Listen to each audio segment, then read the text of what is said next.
On quitte le Bénin pour la Chine où la pandémie de la COVID-19 a mis au défi les chefs d'entreprise d'une manière jamais imaginée.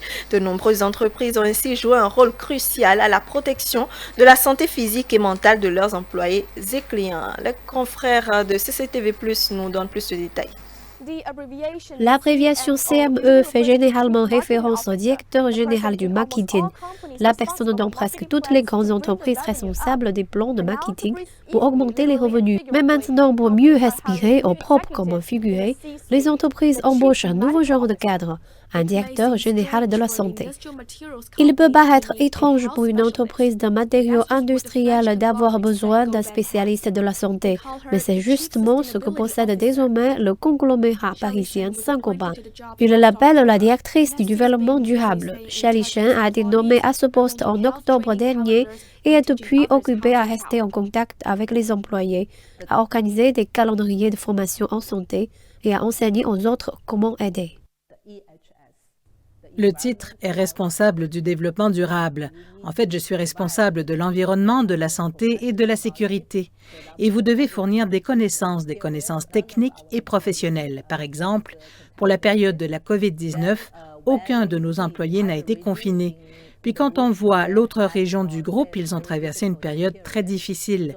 Nous avons donc fourni ce que nous avons fait, toutes ces choses que nous avons été les premiers à partager avec d'autres régions. Madame Chen dit que la popularité du travail à distance a ajouté aux défis auxquels elle a été confrontée. Les gestionnaires doivent prendre soin de la santé de l'employé, même si nous ne travaillons pas au même endroit.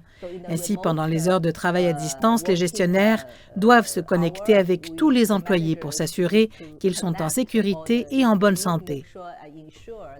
La chaîne de supermarchés australienne Woolworths a nommé un responsable de la santé l'année dernière, conseillant l'entreprise sur la façon d'assurer la sécurité des employés et des clients pendant la pandémie de coronavirus. La société américaine Constellation Brands, propriétaire des vins Robert Mondavi et de la bière Corona, a fait la même chose lorsque la pandémie a frappé.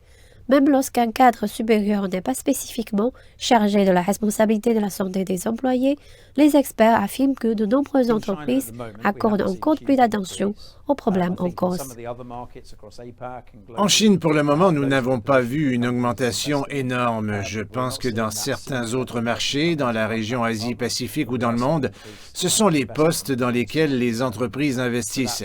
Nous voyons maintenant cette personne de haut niveau venir diriger ce département. Mais nous constatons une augmentation des investissements dans les postes de direction de niveau intermédiaire.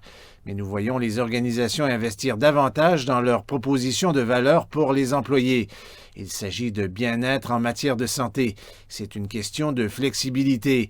Et il s'agit de la façon dont l'organisation communique et fournit une plateforme pour chaque individu.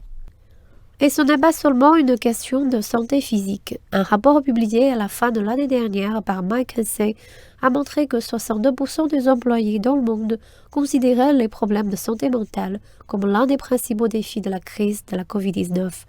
Et brossait un tableau des employeurs qui se démènent pour composer avec la situation. 96% des entreprises dans le monde fournissaient à l'époque des ressources supplémentaires en santé mentale aux employés.